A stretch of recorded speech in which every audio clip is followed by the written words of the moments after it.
Maayong adlaw mga kapatid, liway abas ni para sa News 5 Bisaya.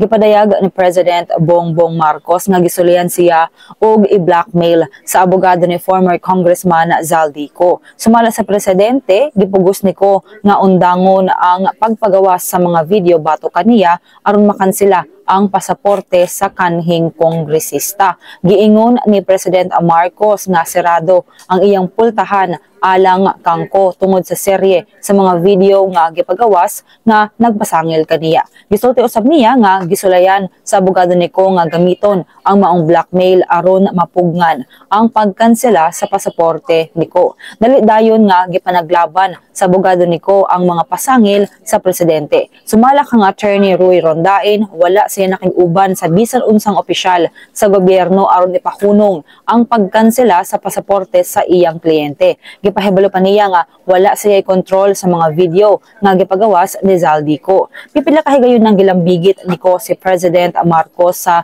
giingong 100 billion pesos nga budget insertion sa 2025 national budget ug mga aligasyon sa kickback sa mga proyekto. Gipanaglaban kini sa presidente ug gihangyo si ko nga mobalik sa Pilipinas aron utubangon ang mga aligasyon. Kinsa naman tong update, magpadayon sa pagbantay sa social media pages sa News 5 para sa uban pa mga balita ug update.